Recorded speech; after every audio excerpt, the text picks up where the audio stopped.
ये 13 दोष ऐसे हैं जिसके जीवन में होंगे तो उसको कभी शांति, कभी सुख, कभी ऐश्वर्य ये टिकेगा नहीं और दुर्गति निश्चित हो जाएगी।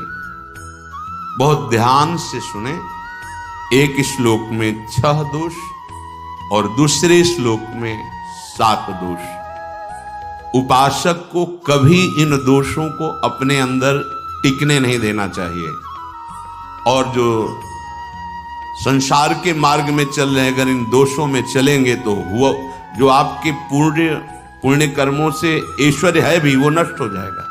आप दुख, चिंता, शोक से ग्रसित होकर बड़ा दुख में जीवन व्यतीत करेंगे और आपकी गति बिगड़ जाएगी, दुर्गति हो जाएगी। विकत्थनः स्पृहायुर्मनस्वी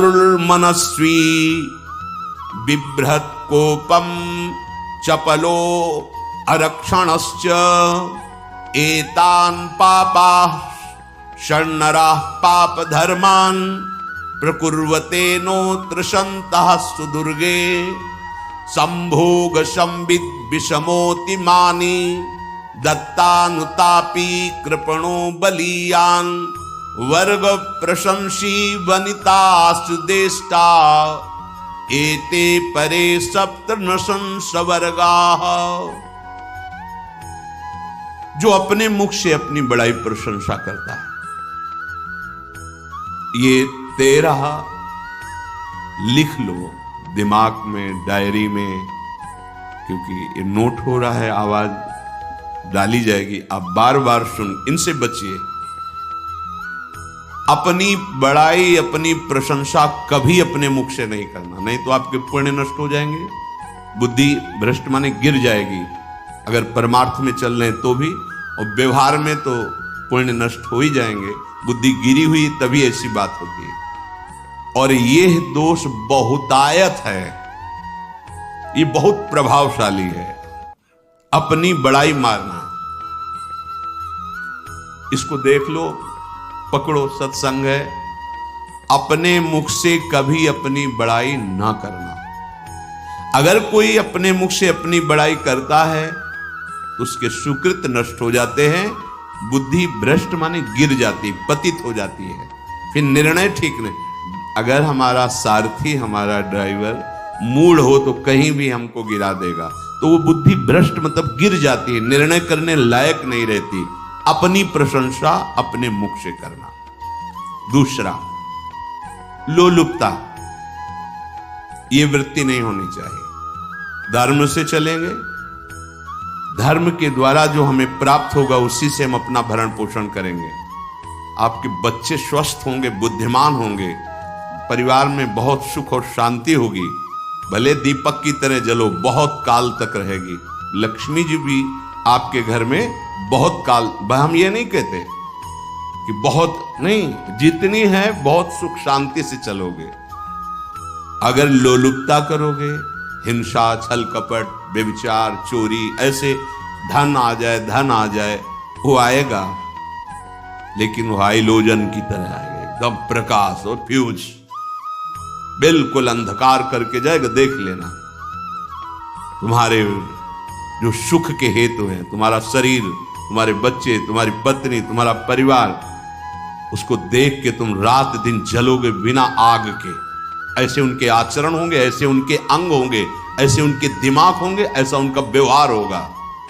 ये लोलुपता अगर उपासक में या किसी में है तो उसको नष्ट कर देती है। सावधान। तीसरा, यदि आपका अपमान होता है तो आपको उसे सहन करना होगा, उससे आपके पाप नष्ट हो जाएंगे। जो तनिक सा भी अपमान होने पर बहुत क्रोध करके दूसरे का अपकार करने लगता है, ये आपका पतन करा देगा, ये आपको फंसा देगा, हृदय जलेगा, अर्थव्यवस्था नष्ट होगी, पूरा परिवार दुखी होगा। जरा सा अपमान की संभावना में आप किसी से भी भिड़ गए, किसी से भी, वो ये प्रवृत्ति आपका पतन कर देगी। उपासक में तो अपमान सहना अमृत है, नीचापमानम सुधा, पर व्यवहार में भी ज्यादा उत्तेजित मत होइएगा। ये तो कुछ मिनट की बात है। अगर आपने उसे मारा पीटा, रिपोर्ट हुई कानून की, ओ फंसते चले जाओगे, अर्थ जाएगा, समय जाएगा, चिंतन जाएगा, बहुत तरह से हानि हो जाएगी। अगर आप सह गए तो आपका सहना उसके लिए आग बन जाएगा। उमा क्षमा साप होते भारी। तुम्हें दंड देने की जरूरत नहीं, उसका एक कर्म ही उसे दंड दे देगा। आप शांत हो जाइए, आप सत्संगी हैं, आप शांत रहिए। चौथा, निरंतर क्रोध और उसका चिंतन। बैठे बैठे बस द्वेषियों का चिंतन ही हो रहा है, अंदर क्रोध का चिंतन और द्वेषियों का चिंतन ही हो रहा है। द्वेष भरी बातें, द्वेष भरे क्रियाएं, उन्हीं का चिंतन करके जलते रहना क्रोध से। उपासक को तो क्रोध करना ही नहीं चाहिए, बहुत शांत। ठीक है, अभ्यास में कभी क्रोध हो सकता है, उसको फिर समन करो, अंदर से प्रायश्चित, जैसा कि अब गलती हुई, आगे नहीं करेंगे। और व्यवहार में भी क्रोध को आप पीना सीखें। अगर बार बार आपका क्रोध प्रकट होता ही रहेगा, आपका स्वभाव बिगड़ जाएगा, आपके पुण्य नष्ट हो जाएंगे और आपका जीवन नष्ट हो जाएगा। देने वाला उतना दे देगा, आपको आनंदित रहो। पैसा खर्चा, सब पूरे जीवन का विध्वंस मचा दिया क्रोध ने। कहीं भी आप देखो, किसी से क्रोध करके देखो, फिर देखो तुम्हारा भजन चल रहा है, तुम्हारी वो आनंद वृत्ति है नहीं, जलोगे और वो जलन और गुस्सा दिलाएगी और वो बैठे बैठे जलो नहीं। ये क्रोध जो है, ये चाहे व्यवहार में हो चाहे परमार्थ में, दोनों की हानि करने वाला है। और आश्रित जनों की रक्षा ना करना। अगर कोई भाग कर आपके पास आ गया है, कोई पशु पक्षी या कोई मनुष्य, आपको चाहिए कि अब चाहे हमारे पहले प्राण जाए, उसकी रक्षा करेंगे। सीवी जैसे तो कोई बिरले ही होते हैं, पर इतना जरूर ध्यान दें, जैसे कोई पशु पक्षी किसी भय से आपके सीमा के अंतर्गत आ गया है, अब उसकी रक्षा करनी है आपको। अगर आप स्वयं मार देते हैं या मरवा देते हैं, या आपके सुकृत नष्ट कर देगा, या आपकी दुर्गति का कारण बन जाएगा। और जो पाप कर्म उत्साहित होकर करते हैं, उपासक को तो बहुत सावधान रहना चाहिए, पर व्यवहार में भी जो नहीं करना चाहिए, अगर वो पाप कर्म आपके द्वारा मन में प्रेरित हो रहे हैं, संकल्प बन रहा है, क्रियाएं हो रही हैं, दुर्गति पक्की, पुण्य नष्ट हो जाएंगे, दुख अशांति बढ़ती चली जाएगी, कभी शांति नहीं प्राप्त कर पाएंगे। ऐसा नहीं कि जो मन में आवे सो करें। पापाचरण निडर और उत्साहित होकर करना, अगर ऐसे लक्षण है, निश्चित दुर्गति होती है। ये 6, अपनी बहुत बड़ाई करने वाला अपने मुख से, लोलुपता, तनिक से अपमान में सहन ना करने वाला, निरंतर क्रोधी और आश्रित जनों की रक्षा न करने वाला, और निडर हर्षित होकर पाप कर्म करने वाला। दूसरे श्लोक में 7 है, 6 7। 1, संभोग का ही चिंतन करना, संभोग में ही मन लगाना, संभोग दूसरी स्त्रियों के साथ करने की भावना रखना। संभोग, पहला है संभोग। रात दिन बैठे बैठे बस यही चिंतन करना, गंदी बातों का, गंदी बातें देखना, गंदी बातें सुनना, गंदी बातों का चिंतन करना। फिर अन्य माताओं बहनों के प्रति काम दृष्टि से देखना, कोई आ जा रही है तो दृष्टि से, काम भाव से देखना, भोग बुद्धि से देखना, निश्चित पुण्यनाश दुर्गति। बड़े बड़े उदाहरण इतिहास में हैं, जिन्होंने ऐसा दृश्य नेत्रों से देखने की चेष्टा की, मन में संकल्प किया, भोगने का, नष्ट हो गए, चाहे वो कितने बड़े प्रतापी हो। ये दुर्योधन कोई साधारण थोड़ी है, भगवान व्यासदेव जी के द्वारा ही तो लो, भगवान व्यासदेव जी ही इसकी उत्पत्ति का कारण है। आप देखो, इतने महान पुलस्त जी ही उत्पत्ति का कारण है रावण की। बस ये ऐसे दोष हैं जिनके कारण जीव नष्ट हो जाता है। ठीक है, धर्मयुक्त काम भगवान ने आदेश किया है। आपका पाणिग्रहण संस्कार हो गया है, संतानोत्पत्ति की भावना से कुछ पवित्र तिथियों का त्याग करते हुए चर्चा में हुई है। एक नियम है, एक आदेश है शास्त्र का। आप बहुत काम प्रवृत्ति वाले हैं तो प्रत्येक मास में जब माताएं बहनें पवित्र हो जाती मासिक धर्म से, तो जिनका पाणी ग्रहण आपने किया, जो पत्नी स्वरूप है, वो ठीक है। वहां भी बार बार के लिए व्यभिचार प्रवृत्ति के लिए शास्त्र आदेश नहीं करता, संयम पूर्वक, और उसका चिंतन नहीं करना। पाणी ग्रहण संस्कार है, घर में विराजमान है, एक संयम एक नियम के अनुसार उसका चिंतन तो फिर भ्रष्ट कर देगा। चिंतन प्रभु का करना है, चिंतन प्रभु की सेवा जो आपके कर्तव्य, इसके चिंतन से बचो। घातक है, बहुत बड़ा जहर है, अगर विषय चिंतन होने लगा तो मरोगे, जिंदा जलोगे, दुर्गति भी होगी। ये अंदर की जो आग है ना, कामाग्नि, ये इतनी बढ़ती चली जाएगी, तुम्हारे होश खराब हो जाएंगे कि मुझे क्या करना चाहिए, क्या नहीं करना चाहिए। कुआ मदांधो मदनातुरोमा, अंधा हो जाएगा, नहीं दिखाई देगा अनुजा तनुजा क्या है कौन है, कुछ नहीं, भ्रष्ट बुद्धि। संभोग का चिंतन नहीं। धर्मयुक्त काम आदेश है शास्त्र में। यदि आप प्रवृत्ति मार्ग में हैं तो अपनी पत्नी को जो पाणी ग्रहण स्वीकार किया है, वहां भी पवित्र तिथियों का त्याग करते हुए, एकादशी है, रामनवमी है, नव दुर्गा है, जन्माष्टमी है, राधाष्टमी, जो पवित्र तिथियों का त्याग करते हुए, और ऐसे जो मर्यादाएं हैं उसके अनुसार, और कहीं पराई स्त्री के साथ संभोग की बात निश्चित दुर्गति पक्की है। ऐसे ही माताओं के लिए है, स्त्री शरीर के लिए है। यदि वो ऐसी गलत चेष्टा तो पतिवंचक परपति रति करई, रो नरक कल्पसत परई। ये भोग चिंतन से बचने की चेष्टा कीजिए तो क्रिया से अपने आप बच जाएंगे। क्रिया के पहले चिंतन होता है, चिंतन से ही क्रिया का आवेश आता है। चिंतन संभालिए, इसी से भगवत प्राप्ति होती है, चिंतन से, और इसी से दुर्गति भी होती है। अनन्यश्चिन्तयन्तु माम, भगवान चिंतन करे, मेरा करो, कर्तव्य कर्म मेरे को समर्पित करो। अब जब चिंतन संभोग का होगा तो बुद्धि भ्रष्ट हो जाएगी। ये जो राक्षसी प्रवृत्तियां सुनने को मिलती है ना, कि ऐसा हुआ, वो देखा सुना और चिंतन किए, और इतनी राक्षसी वृत्ति आ गई कि बस अब उनमें और राक्षसों में कोई अंतर नहीं रह गया। दूसरा, विषमता रखने वाला, सबके साथ बर्ताव ऐसा कि मैं बहुत श्रेष्ठ हूं और दूसरे सब नहीं, ऐसा व्यवहार। सब भगवत स्वरूप है, समान व्यवहार। जैसे आपके भोजन है तो जो आप पा रहे हो वही सबको दीजिए, बैठने की व्यवस्था, उठने की व्यवस्था, क्रम बाय क्रम, पर उसको भी नीच भाव से मत देखिए। उस कोटि का उसको प्यार दीजिए, दुलार दीजिए, सम्मान दीजिए। इतनी विषमता न फैलाते रहें अपने जीवन में कि आप सबके निंदा के पात्र बन जाए। विषमता नहीं, सबको प्यार।